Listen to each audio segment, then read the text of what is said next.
सर्वोच्च न्यायालय के सर्वोच्च जज को भरी अदालत में जूता मारने की कोशिश की गई। ये जूता किसी जज पर नहीं चला, हमारे संविधान पर चला है। ये जूता बाबा साहेब अंबेडकर पर चला है। ये जूता भारत मां के सीने पर चला है। ये जूता आपके और हमारे आत्मसम्मान पर चला है। ये जूता कोई आम जूता नहीं था, ये अस्त्र था आपको और हमें ये बतलाने के लिए कि आप देश के न्यायमूर्ति हो या कोई मामूली किसान हो, वो आपके गले पर से सदियों से रखा अपना जूता हटाने को घंटा तैयार नहीं है। न्यायमूर्ति बी.आर. गवई अभी नए नए चीफ जस्टिस बने हैं। उनको नहीं पता था कि भाई देश को अंधभक्तों ने अपनी बपौती समझ लिया है। यहां वही चलता है जो राजा के प्रोपेगेंडा को सूट करता है।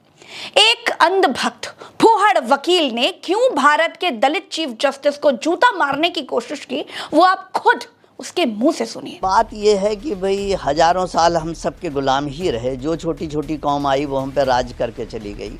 वो केवल इसलिए क्योंकि हम हमेशा बहुत टॉलरेंट रहे। आज भी हम टॉलरेंट हैं, लेकिन जब हमारा अस्तित्व खतरे में है तो मैं चाहता हूं कि सनातनी कोई भी चुप ना बैठे। घर में कुछ ना कुछ जो जिस स्तर पे कर सकता है वो करे। अबे सनकी, भगवान इतने सत्तारी नहीं बैठे हैं कि तुझे नींद से जगाने आएंगे।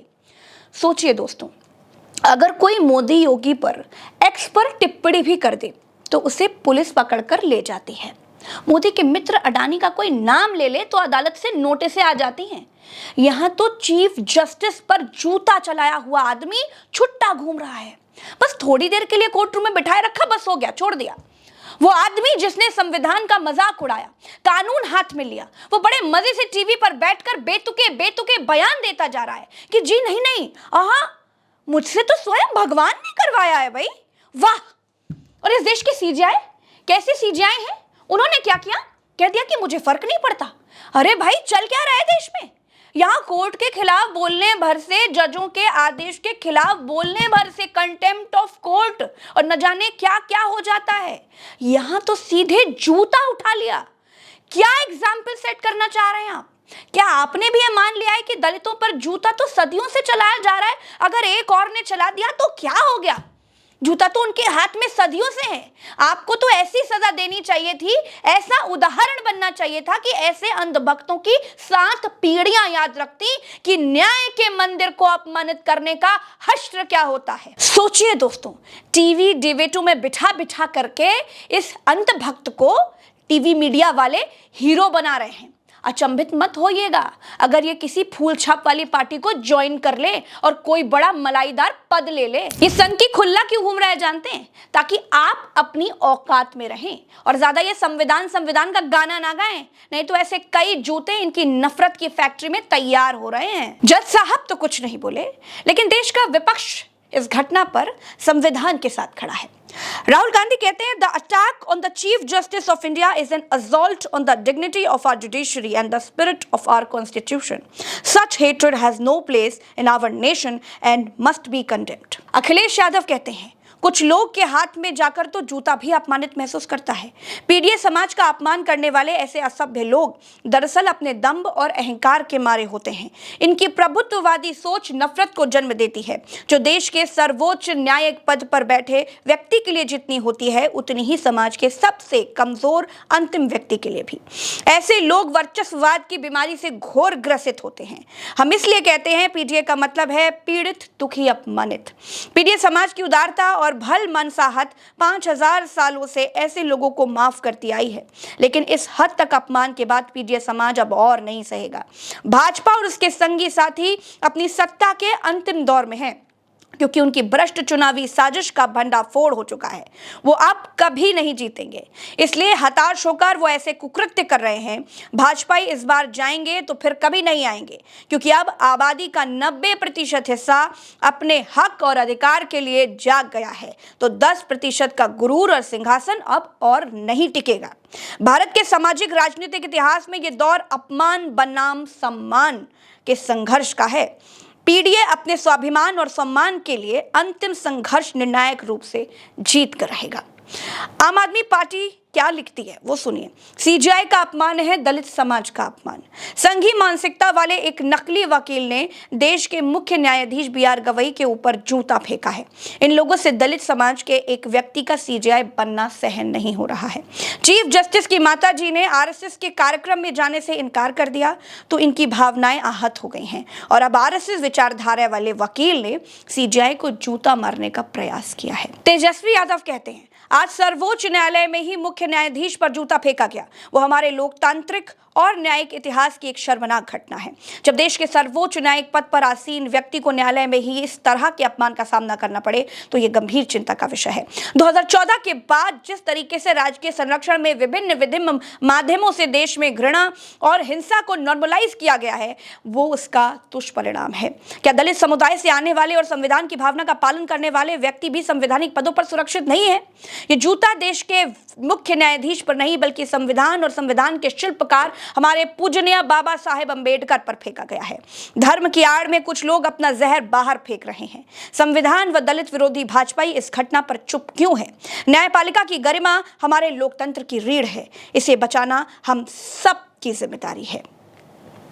अब सुनिए दोस्तों, और जरा फिर से सोचिएगा, उन्हें 400 सीटें इसीलिए चाहिए थी ताकि दलित अपने गले की घंटी और कमर की झाड़ू उतारकर जो बड़े चौड़ से घूम रहे हैं ना, वो उनको कतई गवारा नहीं है। जो बड़े बड़े कार्यक्रम करके पैर धोने का नाटक करना पड़ता है, साथ में मजबूरन बाहर से भोजन मंगा करके भोजन करना पड़ता है, ये जो नाटक है ना, अरे ये टंटा ही खत्म हो जाए।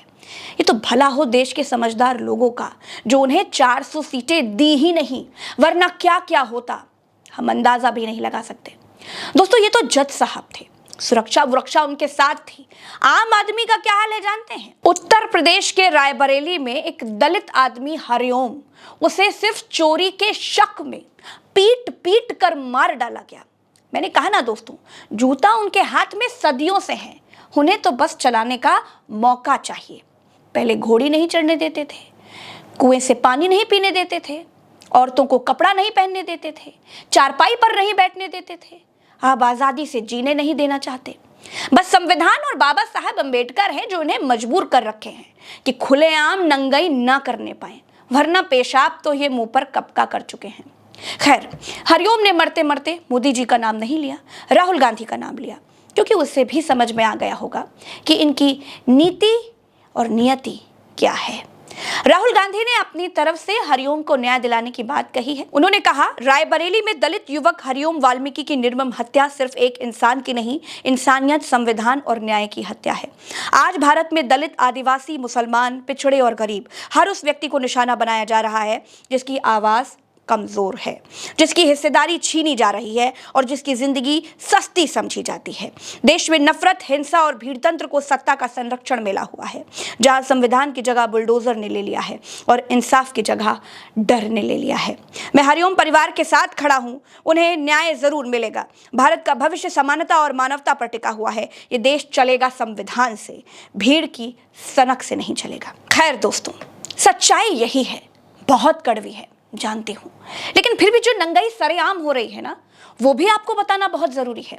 ये देखिए, एक भेड़िए ने भीड़ से निकलकर जूता चलाया तो बाकी कुत्तों की तरह हुक्की हुआ करने निकल आए। सुनिए, एक्स पर कुछ अन्य अंधभक्तों ने क्या कुछ कहा है। एक है हार्दिक भास्कर, वो एक्स पर इस सन की वकील की फोटो लगाकर लिखते हैं, 21वीं सदी के मंगल पांडे को मेरा दंडवत प्रणाम। हमें आप जैसे देशभक्त और सनातन भक्तों पे गर्व है। राकेश किशोर जिंदाबाद। That's it, that's the tweet. इसके बाद कोई वॉइस ऑफ हिंदूज हैं, उन्होंने बहुत सारे महंगे जूतों की फोटो लगाई है और लिखा है, according to you which shoes Bhimta CJI BR Gavai deserves.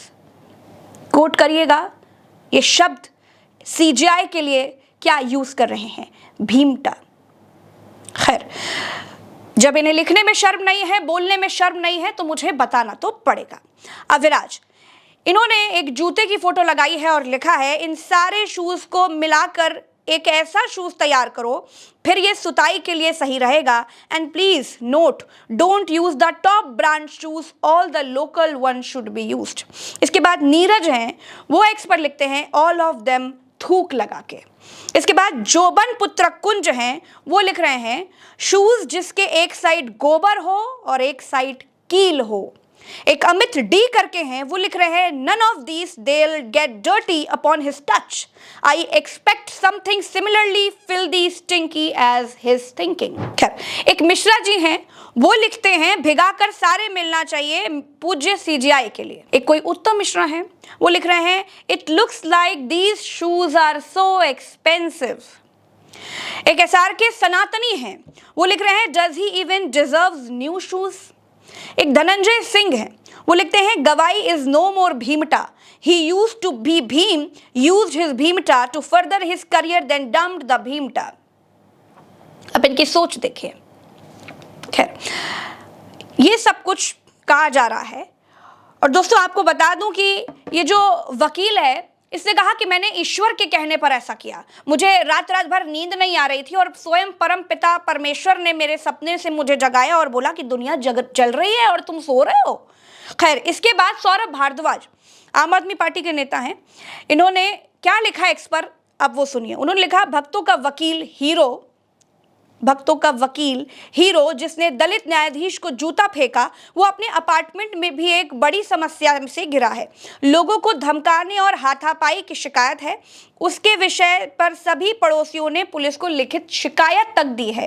क्या ये भी भगवान के कहने पर करता है? ये बददिमाग लोगों को इसी तरह इस्तेमाल करते हैं। ना तो ये कोई बड़े वकील है, ना ही कोई अच्छे नागरिक। उनके खिलाफ जो एफआईआर हुई है उसकी फोटोज भी इन्होंने लगा रखी है। तो दोस्तों ये हो रहा है देश में। और जानते हैं दोस्तों, ये जो अपने आप को सबसे बड़ा सनातनी बताते हैं ना, इनसे बड़ा झूठा कोई नहीं है। जिस आदमी ने कहा था विस्की में विष्णु बसे, उस आदमी को ये अपनी पार्टी में रख लिए। और ऐसे कई उदाहरण हैं, गिनाने लगूंगी तो रात हो जाएगी। मैंने भी ब्राह्मण घर में जन्म लिया, पूजा पाठ रीति रिवाज संस्कृति सब कुछ सीखा, लेकिन हमारा सनातन सत्य की राह पे चलना सिखाता है, दुर्बलों की मदद करना सिखाता है, पापियों को भी माफ करना सिखाता है, प्रेम करना सिखाता है, नफरत करना कभी नहीं। अभी के लिए इतना ही। इस वीडियो पर आपकी क्या राय है हमें कमेंट पे बताइएगा। नमस्कार, जय हिंद।